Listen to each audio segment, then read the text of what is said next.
Hello दोस्तों, स्वागत है आपका ई विद्यार्थी की वेबसाइट पे। तो चलिए शुरू करते हैं महाद्वीपों को और समझते हैं इन महाद्वीपों को। पहले क्या करेंगे, हम इनके नाम जान लेते हैं। तो सबसे पहला महाद्वीप है एशिया, दूसरा अफ्रीका, तीसरा यूरोप, फिर उत्तर अमेरिका, दक्षिण अमेरिका, ऑस्ट्रेलिया तथा अंटार्कटिका। तो एक एक करके इन सभी को समझते हैं, लेकिन उससे पहले इनको एक बार मानचित्र के ऊपर देख लेते हैं। अगर हम एशिया की बात करें तो एशिया हमारे विषुववृत्त रेखा से उत्तर की तरफ है और इसी वजह से ये उत्तरी गोलार्ध में स्थित है। और अगर आप देखोगे तो पीला रंग सबसे ज्यादा आपको इस मैप के ऊपर, मानचित्र के ऊपर दिखेगा। इसका मतलब ये है कि ये जो एशिया है वर्ल्ड का यानी विश्व का सबसे बड़ा महाद्वीप है। इसके बाद अगर आप अफ्रीका को देखोगे जो कि हल्के गुलाबी रंग से दिखाया गया है, ये विश्व का दूसरे नंबर का बड़ा महाद्वीप है। फिर हमारे पास आता है उत्तरी अमेरिका जो कि पूरी तरीके से उत्तर गोलार्ध में स्थित है तथा पश्चिमी तरफ स्थित है। उसके नीचे दक्षिणी अमेरिका आ जाता है और फिर यूरोप आता है, हमारा सबसे छोटा महाद्वीप। और हमारा द्वीपीय महाद्वीप ऑस्ट्रेलिया सबसे नीचे, जो कि अंटार्कटिका है, जिसने अपने अंदर किसको समेट रखा है, दक्षिणी ध्रुव को। तो ये कुछ 7 हमारे महाद्वीप हो जाते हैं। तो चलिए पहले शुरू करते हैं एशिया से। एशिया विश्व का सबसे बड़ा महाद्वीप है। यह पृथ्वी का 1/3 हिस्से में फैला है और यह महाद्वीप पूर्वी गोलार्ध में स्थित है। तो ये सबसे बड़ा महाद्वीप है, सबसे बड़ी बात। दूसरी बात, जो आपका भूमि है, पूरे विश्व में जो भूमि है उसका 1/3 हिस्सा हमारे एशिया के अंदर स्थित है। साथ ही साथ ये पूरा का पूरा पूर्वी गोलार्ध में स्थित है। एशिया के पश्चिम में यूराल पर्वत है जो इसे यूरोप से अलग करता है। तो कौन सा पर्वत इसे यूरोप से अलग कर रहा है? यूराल पर्वत। अगर आप देखोगे यूरोप और एशिया को, तो बाकी के जितने भी हमारे पास महाद्वीप है, वो महाद्वीप एक दूसरे से पानी के जरिए अलग हो रखे, किसी सागर तो किसी महासागर के जरिए। लेकिन एशिया के साथ ऐसा नहीं है। एशिया किससे अलग है? एशिया अलग है एक यूरल पर्वत के सहारे अपने पड़ोसी महाद्वीप से।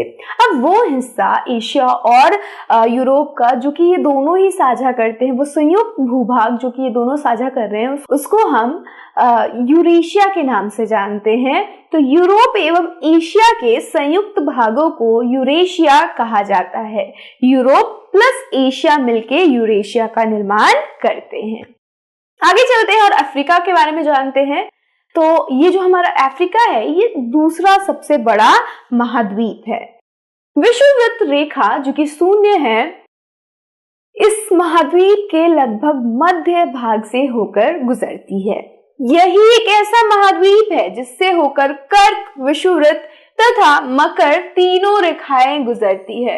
अब ये जो हमारा अफ्रीका है, अगर हम यहाँ पे बात करें, ये जो हल्के गुलाबी रंग में आपको दिख रहा है लैंडमास, इसके बिल्कुल ठीक बीचों बीच से विषुववृत्त रेखा होके गुजरती है और इसको 2 हिस्सों में विभाजित कर देती है। साथ ही साथ इससे कर्क रेखा भी होकर गुजरती है और तीसरी रेखा जो कि मकर रेखा है, वो भी इससे होकर गुजरती है। अब एक और बात, यहाँ पे ना विश्व का सबसे बड़ा गर्म रेगिस्तान स्थित, और उस रेगिस्तान का नाम है सहारा रेगिस्तान। तो सहारा रेगिस्तान विश्व का सबसे बड़ा गर्म रेगिस्तान अफ्रीका में स्थित है। साथ ही साथ विश्व की सबसे लंबी नदी नील नदी भी इसी अफ्रीका में होकर गुजरती है। तो 2 चीज यहाँ पे बड़े हैं, लंबे हैं। एक तो बड़ा रेगिस्तान इसके पास है और दूसरा इसके पास लंबी नदी जिसका नाम है नील नदी है। चलते हैं अपने अगले महाद्वीप उत्तर अमेरिका के ऊपर। उत्तर अमेरिका विश्व का तीसरा सबसे बड़ा महाद्वीप है। ये दक्षिण अमेरिका से एक सक्रिय स्थल से जुड़ा है जिसे पनामा स्थल संधि कहते हैं।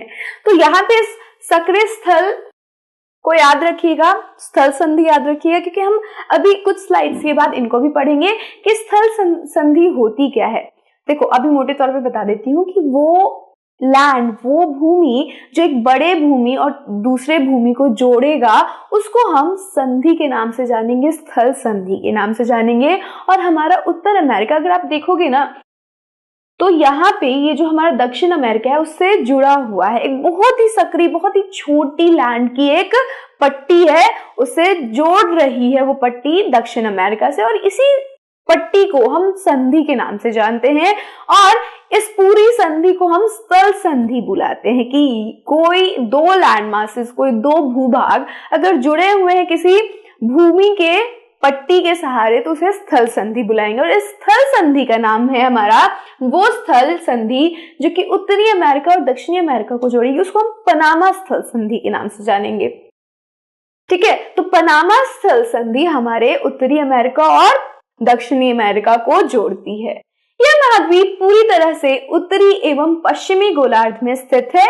यह तीन महासागरों से घिरा है, उत्तर प्रशांत महासागर, उत्तर अटलांटिक महासागर तथा कैरेबियन सी से घिरा हुआ है। यानी कि अगर हम बात करें हमारे उत्तरी अमेरिका की, तो ये उत्तरी अटलांटिक महासागर, उत्तरी प्रशांत महासागर, और वहां पे दे रखा है हमारे पास एक और सी, और वो है आर्कटिक महासागर। आर्कटिक महासागर इसके उत्तरी दिशा में स्थित है। तो ये तीन महासागर है जिससे हमारा उत्तरी अमेरिका क्या हो रखा है, घिरा हुआ है।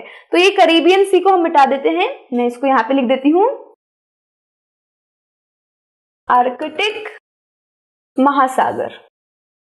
ठीक है, तो ये तीन जो महासागर हैं हमारे, वो हमारे उत्तरी अमेरिका को घेरे हुए हैं। अब चलते हैं हमारे चौथे महाद्वीप के ऊपर जिसका नाम है दक्षिण अमेरिका। दक्षिण अमेरिका जो है उसके नाम से आपको पता चल रहा होगा कि इसका ज्यादातर भाग कहाँ पे स्थित है, दक्षिणी भाग में, दक्षिणी गोलार्ध में स्थित है। इसके पूर्व एवं पश्चिम में दो महासागर स्थित है। कौन कौन सी? पहला प्रशांत महासागर इसके पूर्व में स्थित है, और पश्चिम में इसके अटलांटिक महासागर स्थित है। दक्षिण अमेरिका में विश्व की सबसे बड़ी नदी अमेज़न रिवर बहती है, अमेज़न नदी बहती है। हमने बात करी थी हमारे अफ्रीका के अंदर कि अफ्रीका में सबसे लंबी नदी बह रही है। लंबी का मतलब लेंथ बड़ा है, और बड़ी का मतलब उसकी चौड़ाई ज्यादा है। तो सबसे चौड़ी नदी, सबसे बड़ी नदी कौन सी होगी? अमेज़न रिवर, अमेज़न नदी, जो कि दक्षिण अमेरिका में स्थित है। आगे बढ़ते हैं हमारे अगले टॉपिक पे, जो है जल संधि एवं स्थल संधि। दो संधि को हमने पढ़ना है। अभी हमने देखा कि हमारे दक्षिण अमेरिका और उत्तर अमेरिका के बीच में एक संधि हो रखी है जिसको हमने स्थल संधि का नाम दिया। तो स्थल संधि, स्थल का एक सकरा भाग होता है जो दो बड़े स्थलीय भागों को एक दूसरे से जोड़ता है, और इसका एक उदाहरण हो जाएगा पनामा जल संधि, जो कि उत्तर अमेरिका और दक्षिण अमेरिका को जोड़ रहा है। जैसे ये दो भागों को जोड़ रहा है जल संधि, वैसे ही स्थल संधि, वैसे ही जल संधि भी दो बड़े जलों को जोड़ती है। और ऐसा एक उदाहरण हमारे भारत के पास भी है जिसको हम पर्क स्ट्रेट या पर्क जल संधि के नाम से जानते हैं।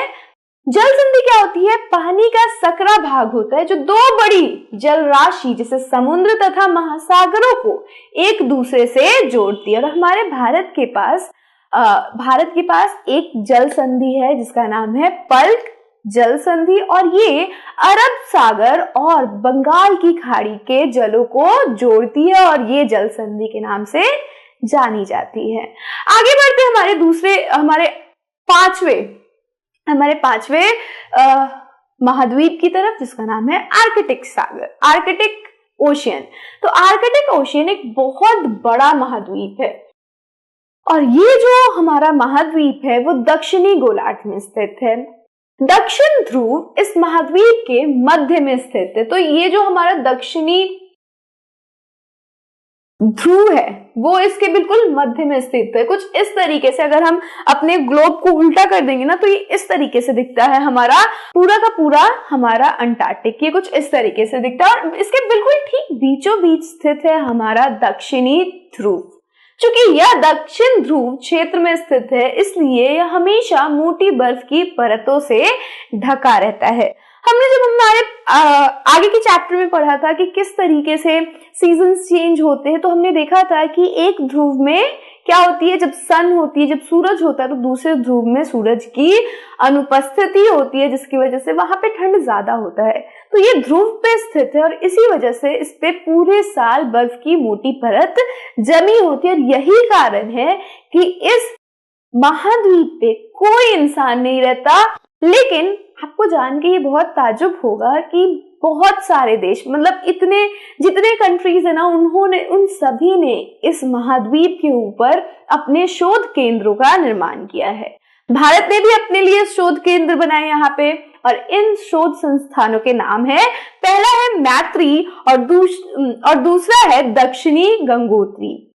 तो ये दो हमारे जो शोध संस्थान है वो हमारे अंटार्कटिक महाद्वीप पे स्थित है। अब चलते हैं हमारे अगले महाद्वीप पे जिसका नाम है यूरोप। यूरोप हमारे पूरे विश्व का सबसे छोटा महाद्वीप है और ये महाद्वीप एशिया के पश्चिम में स्थित है। एशिया के जैसे आप पश्चिम में बढ़ोगे तो ये आपको दिखेगा, और ये एशिया से किस माउंटेन से जुड़ा हुआ है? यूरल माउंटेन से। आर्कटिक वृत्त इससे होकर गुजरती है। यह 3 तरफ से जल से घिरा हुआ है। तो कौन कौन सा वो जल है जो कि इसको घेर रखे हैं, चलिए पता कर लेते हैं एक बार। तो इसके आप अगर पश्चिम में देखोगे यहाँ पे तो आपको अटलांटिक सागर दिख जाएगा, वहीं उत्तर में देखोगे तो आर्कटिक सागर दिखेगा, और बीच में ये वाला हिस्सा आपको किसका मिलेगा? मेडिटेरियन सी का। मेडिटेरियन महासागर जिसे हम बुलाते हैं वो इसके दक्षिण में स्थित है। तो ये 3 ऐसे सागर और महासागर थे जो कि हमारे यूरोप को घेर रखे हैं। अगला पढ़ते हैं हमारे आखिरी महासागर को जिसका नाम है ऑस्ट्रेलिया। ऑस्ट्रेलिया सबसे छोटा महाद्वीप है और साथ ही साथ क्योंकि ये पूरी तरफ से चारों तरफ से पानी से घिरा है तो कई बार इसे द्वीपीय महाद्वीप के नाम से बुलाया जाता है।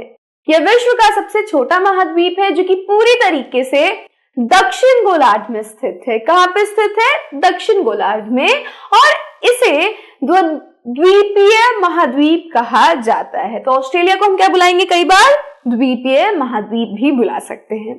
तो ये थे हमारे महाद्वीप। अब चलते हैं हमारे नेक्स्ट टॉपिक की तरफ जिसका नाम है जलमंडल। तो मैं आपसे नेक्स्ट वीडियो में मिलूंगी जहां पे हम करेंगे जलमंडल को। So till then stay safe and keep learning with us. Bye bye.